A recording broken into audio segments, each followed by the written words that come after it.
Vamos a leer la carta de Primera Juan en esta noche de una forma diferente.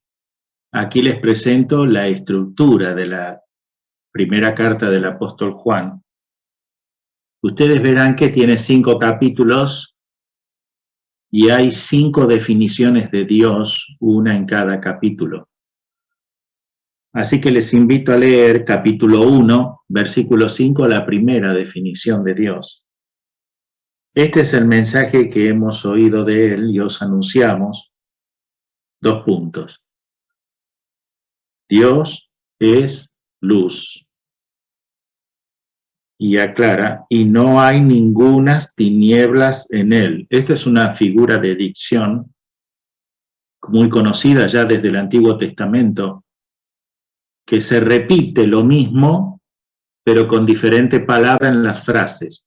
Y por lo general, cuando hay una frase que recita una fórmula, como es esta definición, Dios es luz, la segunda vez que lo repite inmediatamente, lo repite desde lo último que dejó de decir hacia lo primero que dijo en la primera definición.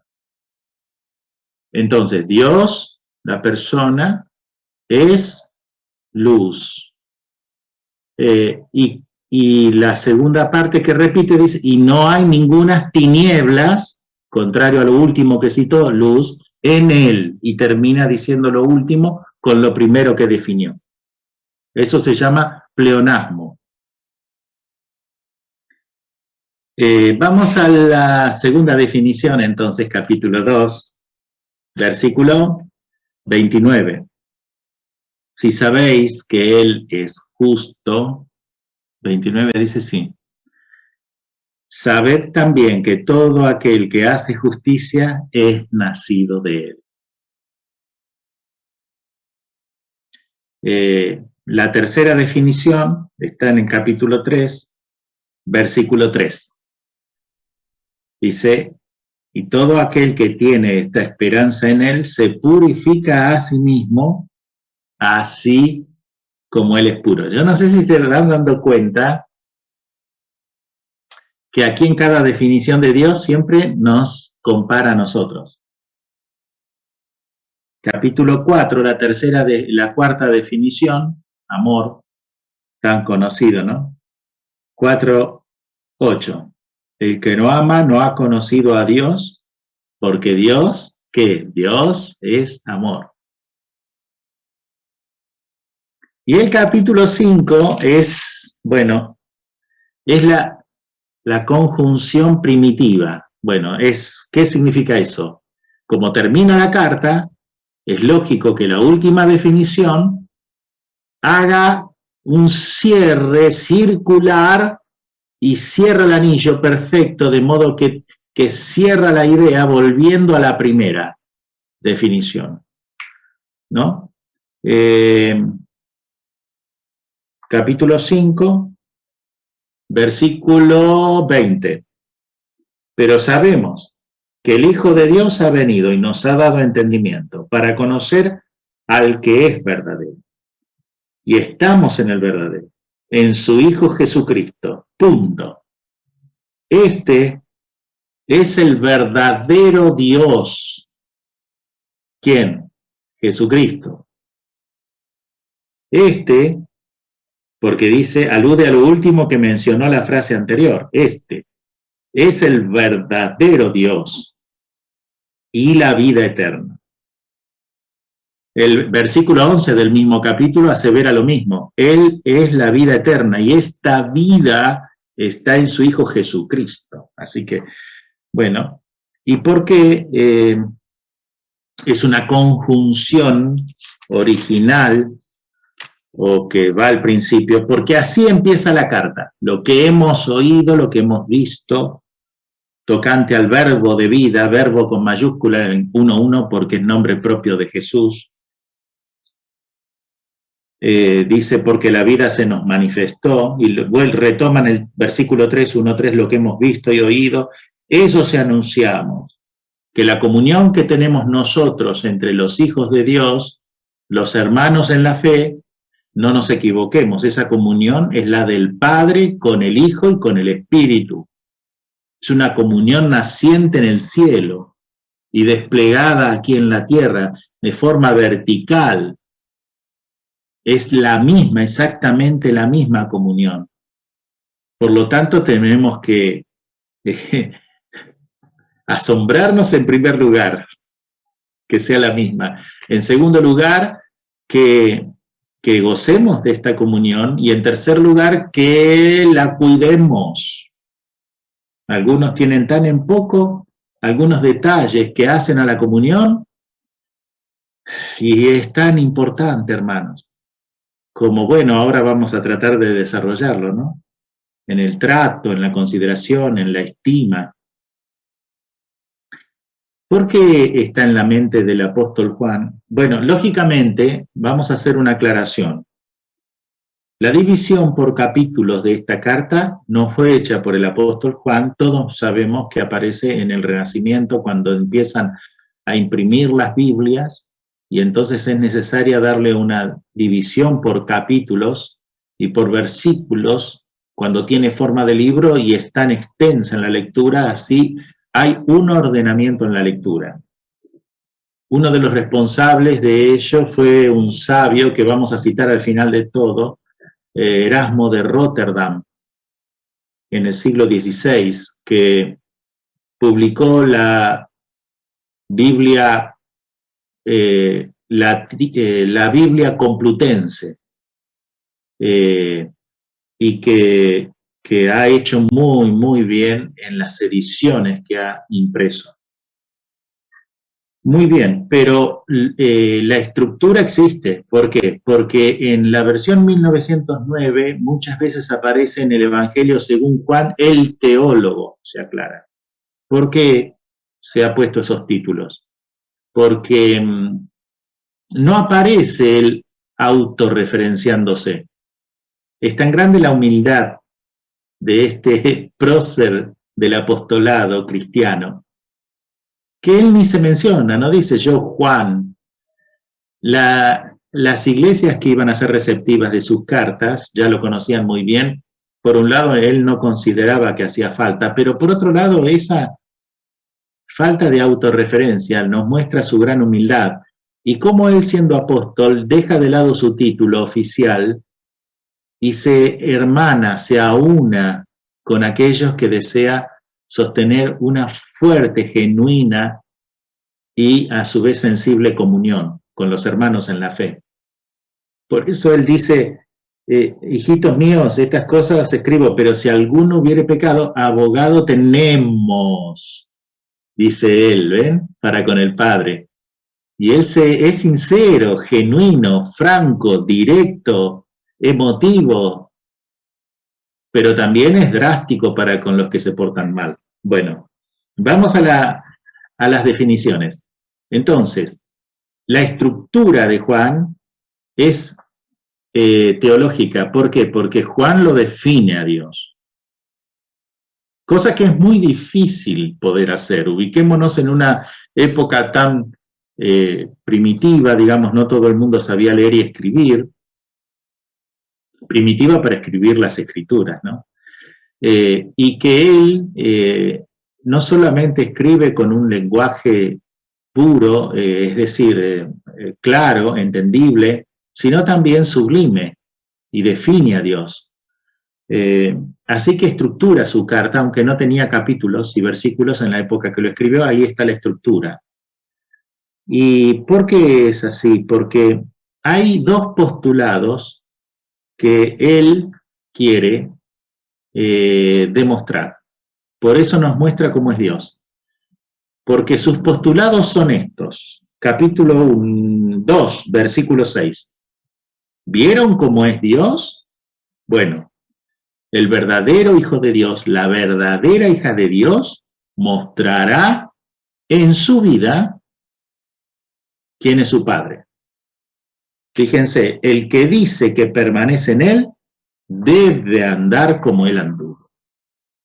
Es su deber, es su impronta, su talante, su carácter, su forma, su gen.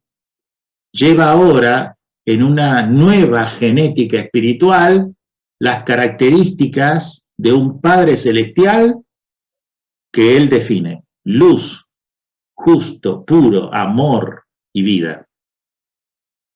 Lo segundo que menciona es el capítulo 4, versículo 17, al final: pues como Él es, así somos nosotros. Ahora entendemos que la teología tiene que ser vivida, practicada, predicada, y tiene que ser referenciada en vos y en mí, querido hermano, dentro de la iglesia y fuera de la iglesia. Nosotros somos la referencia de toda esta teología escrituraria, de toda, llamarle teoría, no me gusta llamarle teoría, porque pareciera impracticable para algunos, sino teología.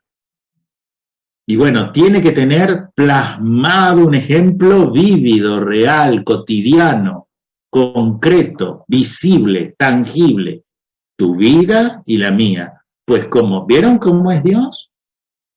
Así somos nosotros. Así es el verdadero Hijo de Dios. Es increíble las últimas cartas, cómo fueron tan directas, incisivas, porque bueno, estaban creciendo los falsos apóstoles, falsos maestros, falsos cristianos, y ya vamos, si el Señor me ayuda a ser sintético, vamos a llegar al final, porque ahí está el centro de la cuestión. Bueno, lo primero que Dios es Dios. Dios es luz. Y la luz tiene tres características. La luz es phos, del griego phos, lo cual se usó como la raíz para el fuego, ¿no? Bueno, porque desde Copérnico, que pudo descubrir en el siglo XV de que todos los astros en la Vía Láctea estaban alrededor, en nuestra constelación del solar, giraban alrededor del Sol. Se creía antes de Copérnico que en realidad, incluso en la época de Copérnico, todos creían que todo giraba alrededor del planeta Tierra. Y cuando él postuló que no, que todo giraba alrededor del astro solar, lo rechazaron, y especialmente el catolicismo, ¿no? Hasta perseguirlo y hasta matarlo. Luego Galileo Galilei, quizá Copérnico murió, dicen que de un accidente cerebrovascular, y Galileo Galilei fue llevado a la hoguera después de Copérnico en el siglo XVI, ¿no? por la Inquisición.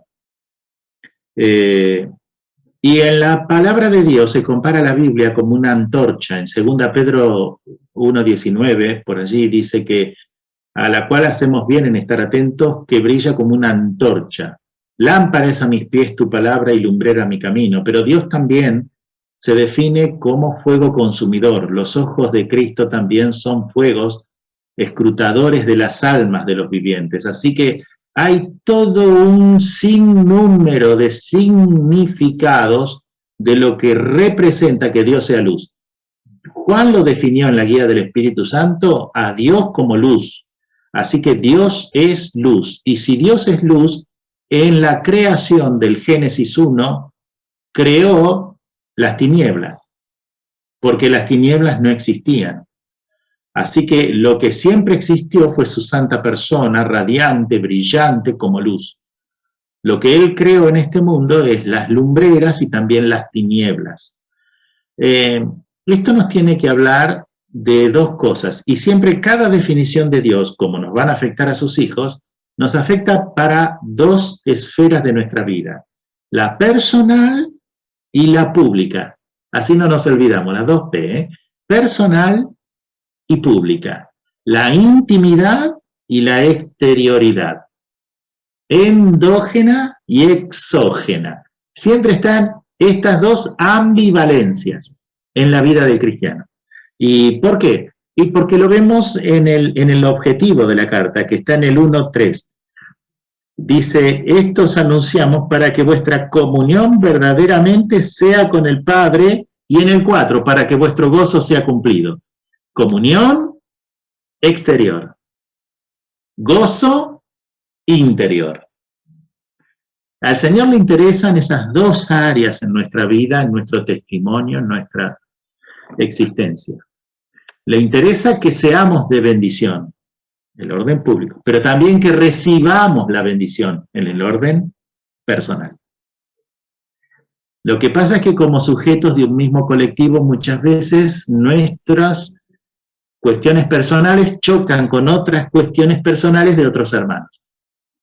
Pero es que cuando estamos en comunidad, deben relucir los frutos o las virtudes públicas, externas, exógenas, públicas, sociales. Y ahí entonces cada uno estima a los demás como superiores a uno mismo. Y en la intimidad, en lo personal, uno disfruta y goza de los frutos personales que el Espíritu hace florecer en cada uno. Así que en el 3, primero, el objetivo es general, la comunión. Y en el 4, el personal. Vuestro gozo sea cumplido. ¿Y qué podemos decir acerca de la luz? La luz entonces la luz en primer lugar es, en segundo lugar, irradia su luminosidad y en tercer lugar es energía, calienta. Así que podríamos aplicar estas 3 características para poder comprender lo que Juan quiere decir cuando define a Dios como luz. Dios ilumina y disipa toda tiniebla cuando ilumina, y Dios es fuego que calienta, pero también es fuego consumidor. Y eso de calentar nos habla de comunión. Y pasa enseguida a mostrarnos cómo el que participa de la luz tiene comunión. Y dice que cuando nosotros andamos en la luz, ¿cuál es la luz? Nuestra fe, la palabra de Dios. Esta es la luz. Lámpara es a mis pies tu palabra y lumbrera mi camino. Así que cuando andamos en su palabra, dice el Señor Jesucristo, sois mis amigos y hacéis lo que yo os mando. Dice, el que me ama, mi palabra guardará y mi Padre le amará y vendremos a él y haremos morada con él. Porque lo que tenemos que fundir en una sola persona es la palabra con el autor. Y como no podemos ver al autor y palparlo con nuestra mano, como tuvo el privilegio el apóstol Juan, nosotros, ¿qué es lo que podemos ver del autor? Amar y cumplir. Su voz, su palabra. Así que eso es lo importante. ¿Para qué? Para que entonces la sangre de Cristo nos vive limpiando de nuestros pecados, porque algún día tendríamos que estudiar los pecados, se clasifican en varias categorías, de tal manera que siempre estamos pecando. Aún los errores son pecados, los desaciertos, las fallas, son pecados delante de Dios. Pero lo maravilloso es que la sangre de Cristo, vean el versículo 7, porque andamos en luz, andamos en su palabra, entonces nos limpia de todo pecado. Pero si al ejercer esa comunión los unos con los otros, quizá hemos fallado en emplear mal algún recurso o herido a algún hermano o alguna hermana, entonces viene el 9. Si confesamos nuestros pecados, Él es fiel y justo para perdonar nuestros pecados y limpiarnos de toda maldad, y a su vez es frase conexa con el capítulo 2 y con el tema del capítulo 2. En definitiva, la luz disipa toda tiniebla y la tiniebla es pecado en la Biblia. Así que error, falla, falta de discernimiento, porque la luz también es discernimiento. Y como hijos de Dios tenemos que amar el discernimiento, discernimiento también tiene que ver con autocatácritos, es decir, con el juicio personal, que esto lo vamos a ver en el capítulo 2. Es tremendo cómo hay ejemplos de creyentes con falta de discernimiento. No solamente me refiero al discernimiento escritural, cuando hablan de la palabra del Señor y muchas veces no la trazan con rectitud, sino también en las decisiones de la vida. Hace falta lucidez, guía del Espíritu, discernimiento del bien y del mal. Hebreos 5:14. Así que bueno, tanto como se le dice al incrédulo que tiene que creer para ser salvo, La Biblia le dice al creyente, al que ya es hijo de Dios, que tiene que confesar para ser santo. Siempre hacemos hincapié en que en las predicaciones tienen que creer para ser salvos, pero nosotros tenemos que continuamente confesar nuestros pecados, porque aún los que hemos errado sin querer y en ignorancia, aún son pecados que nos dañan delante de Dios. Entonces hay que confesar. El verdadero Hijo de Dios confiesa porque ama acercarse a la luz. Juan 3:19 dice: el mundo, los que están en el mundo, no les gustaron la luz que trajo Jesús, porque aman las tinieblas.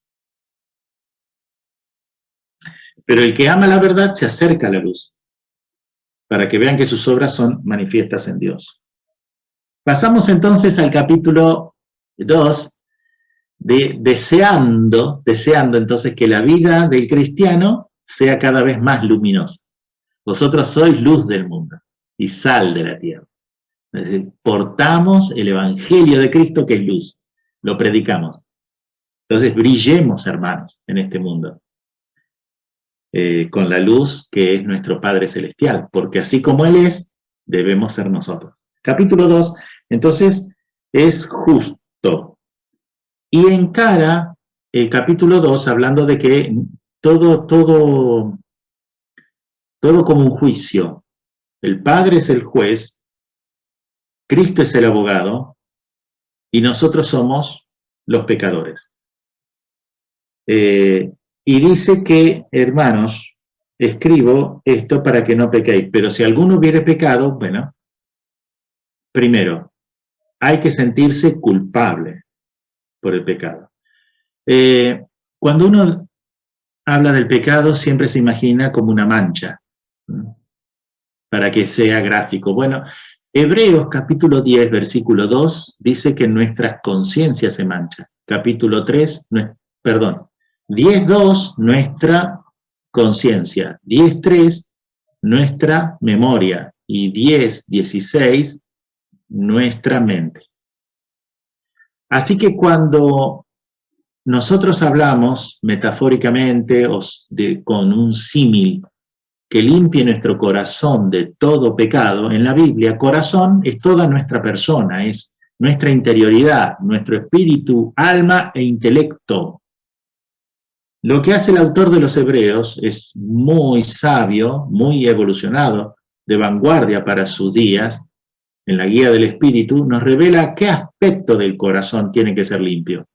Lo que se ha manchado por el pecado, la memoria, la conciencia y la mente. Cuando hay una mente manchada por el pecado, no hay paz. Cuando hay una memoria manchada por algún recuerdo, por algún pecado, entonces hay culpa. Y cuando hay una conciencia que está manchada por algún pecado, entonces hay angustia y dolor, porque dice que como martillo que quebranta la piedra, dice así es, el duro golpe de la conciencia. La conciencia es un testimonio de la luz de Dios puesta en nuestra mente. Son varios órdenes o distinciones dentro de todo lo que es la capacidad mental que Dios ha creado en nosotros. Por lo tanto, tenemos que ser muy detallistas, investigar del tema y cuidar nuestra interioridad.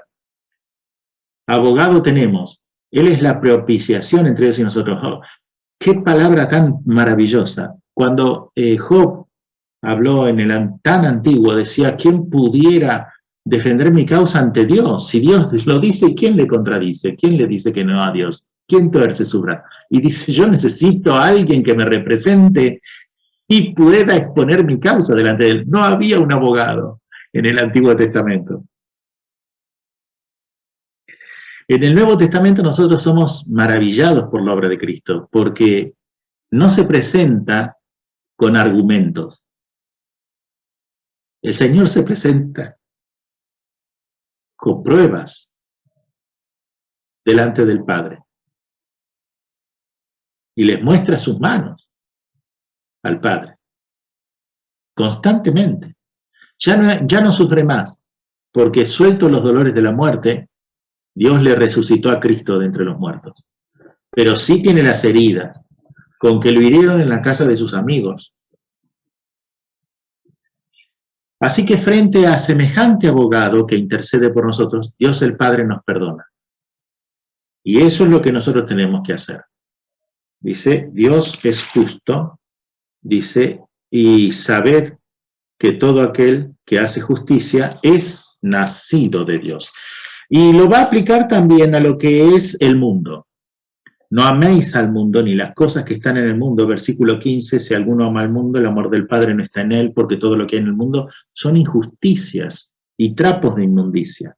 Y el mundo pasa y el que hace la voluntad de Dios permanece para siempre. Así que la forma de juzgar la vida del creyente es un autocatácritos, autojuicio, juicio propio. No juzgando a los demás. Porque como dice 1 Corintios capítulo 4, versículo 5, 1 Corintios 4, 5, dice, no juzguéis nada antes de tiempo, esperad a la venida del Señor, el cual conoce las intenciones del corazón. Pero sí, ¿para qué necesitamos una vida justa? Para manejarnos de una forma honesta, con honradez, con decencia, sin prejuicios, equilibradamente, equitativamente y discerniendo lo bueno y lo mejor para nuestra conducta, porque Dios nos ve. Y si alguno dice que es de Él, tiene que andar como el anduvo. El que no anda como... Y el que no tiene temor de Dios, el temor mínimo de decir quiero andar como el Señor, aunque tenga fallas, tenga actitudes inmaduras, lo vemos con esa intencionalidad, es un verdadero hijo de Dios. Muy bien, capítulo 3, versículo 3, ahí nomás enseguidita. Dice, y todo aquel que tiene esperanza en Él, se purifica a sí mismo, así como Él es puro. Ahora hablamos entonces de la vida de santidad. Y vemos siempre aplicado para la interioridad, la parte personal y la parte pública, ¿sí?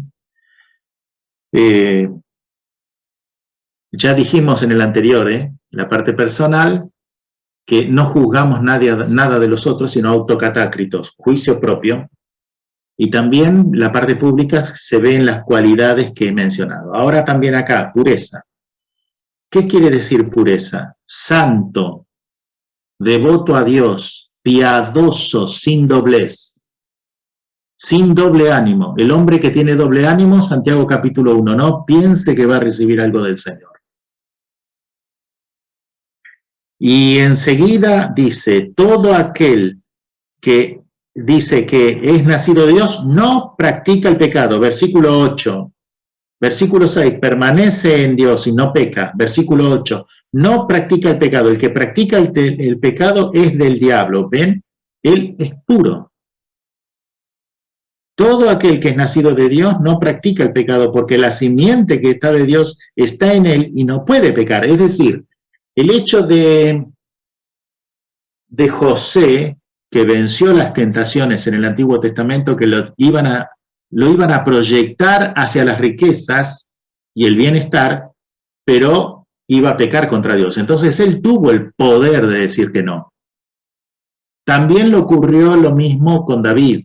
Tuvo la posibilidad de decir que no, en el tiempo de su juventud me refiero, ¿no? Y esperó los tiempos del Señor. Lo mismo lo vemos en Daniel, en el 1:8. Se comprometió a no contaminarse y no se contaminó.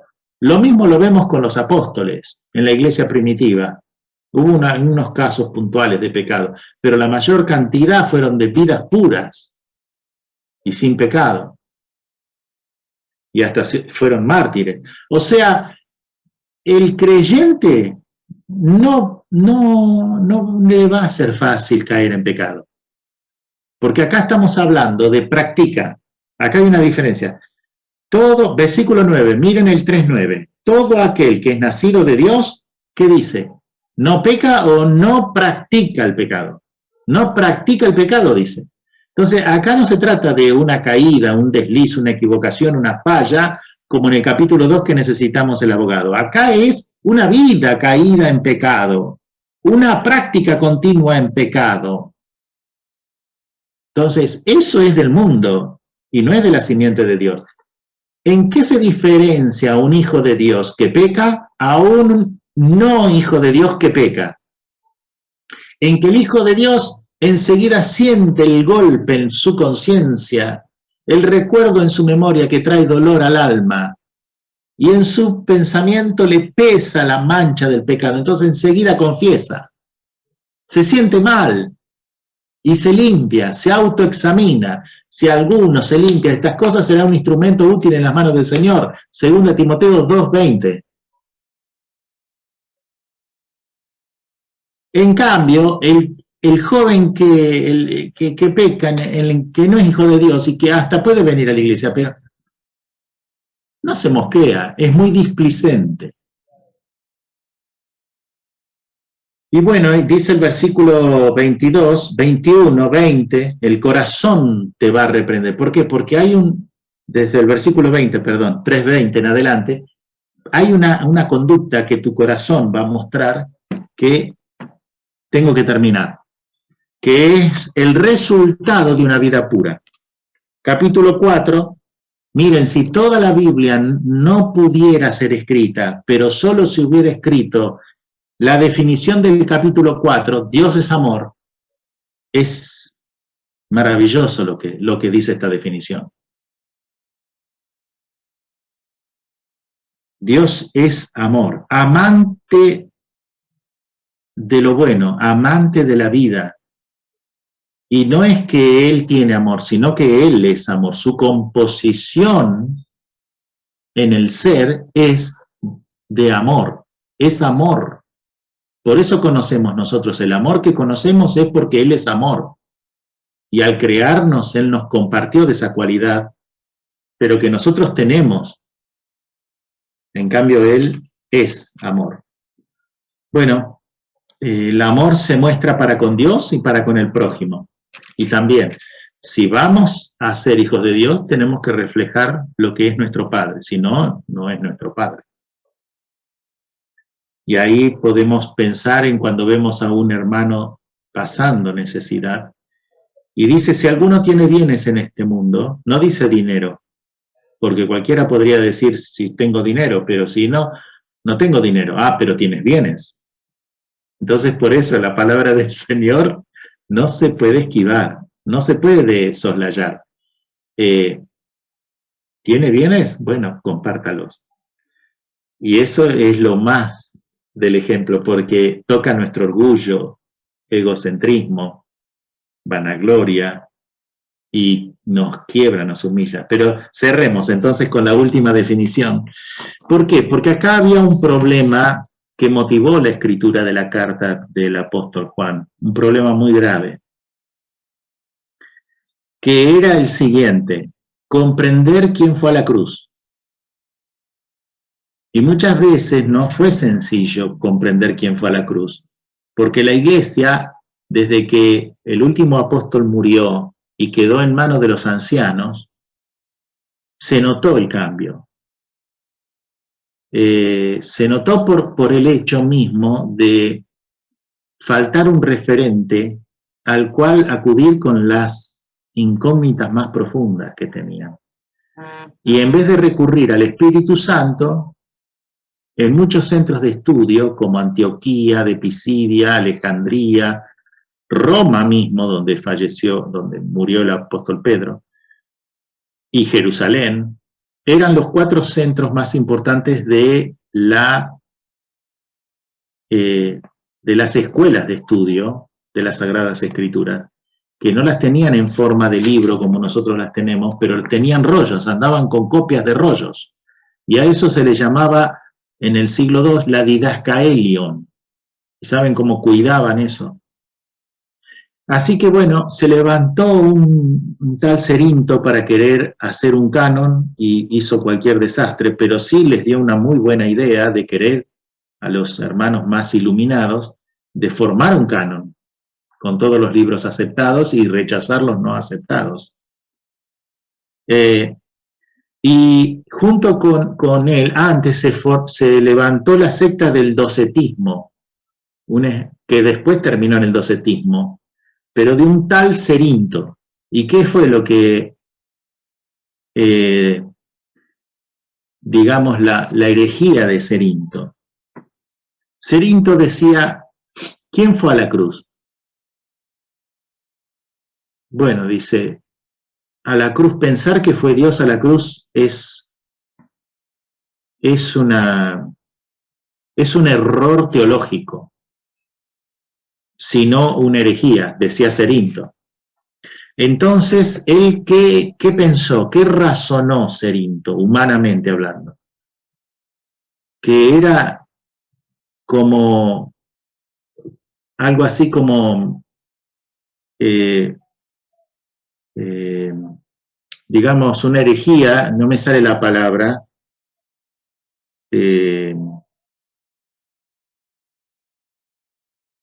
una blasfemia.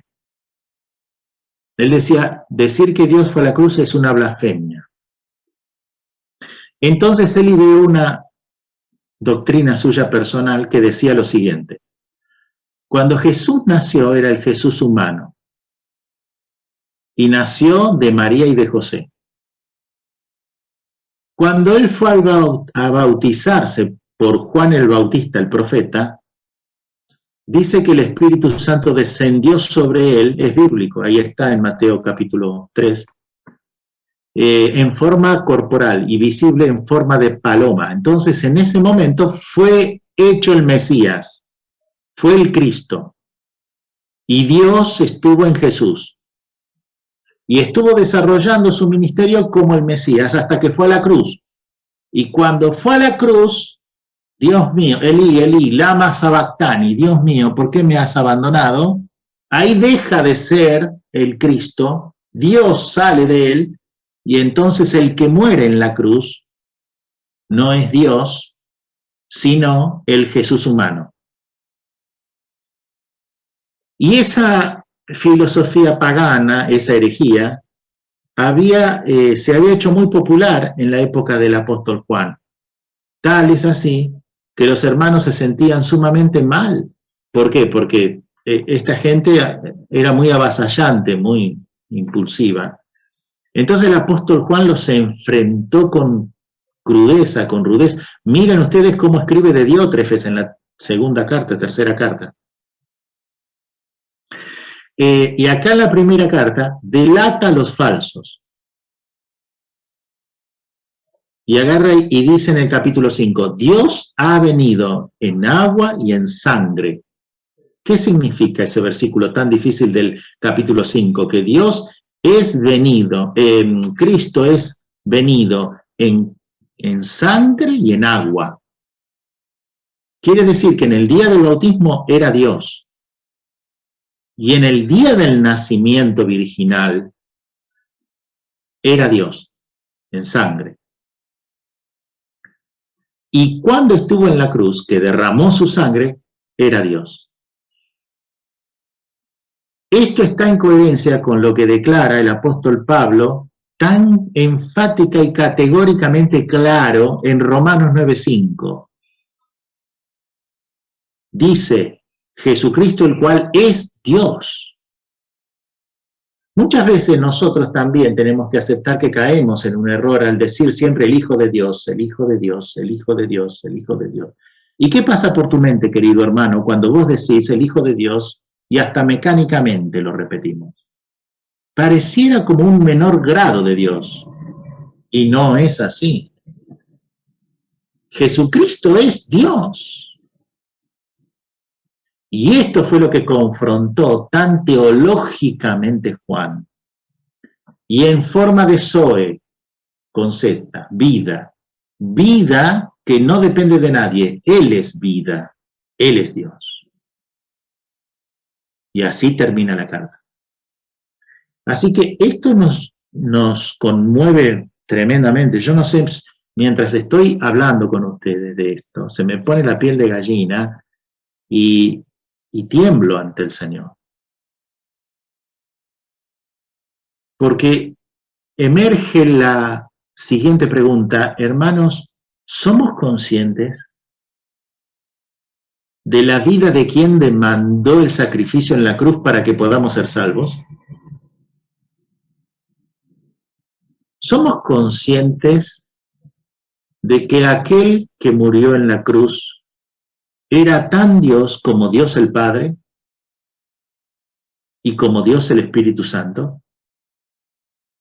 Nunca debemos dejar de pensar en Dios, que nuestro Dios es uno solo, porque la Biblia es monoteísta al grado máximo. Pero cada vez que hay una distinción entre las tres personas de la divina triunidad, tenemos que tener este ejercicio espiritual, saber que es Dios, es nuestro único y gran Dios Salvador, los tres en uno, una misma esencia, un mismo poder, un mismo pensamiento, un mismo sentimiento, del que ideó el plan de la salvación, al que lo consumó en la cruz viniendo a salvarnos y al que ahora lo hace entender en nuestro corazón, el Espíritu Santo. Ellos tres maravillosas personas. Es nuestro único y todo suficiente Dios creador y salvador. Lógicamente, quien murió en la cruz no es Dios, porque Dios nunca muere. Pero sí entregó ese cuerpo en sacrificio, el cuerpo, como dice Hebreos, que Dios le había propiciado, preparado. 100% hombre, pero a la vez 100% Dios. Dios, como dice Pablo en Colosenses, en él habita corporalmente toda la plenitud de la deidad. Así que quedó delatada la herejía de Cerinto. ¿Y por qué Cerinto cayó en ese pecado de interpretación? Porque razonó, quiso razonar las cosas. Y esto, mis queridos hermanos, reitero, es la fe. ¿Cuál es tu fe? ¿Cuál es mi fe? Este libro precioso. Y cuanto más lo metamos dentro de nuestro corazón y lo cumplamos, más fe tendremos. Qué grande es nuestro Señor. Él es Dios. Miren qué definición. Jesucristo es Dios y Él es la vida eterna. A Él adoramos, a Él alabamos. Y espero que no haya quedado grandes dudas por esto que estamos tratando de estudiar, sino que nos despierte a nosotros el interés por conocer más de este Señor y Salvador que tenemos. A Él sea la gloria. Amén.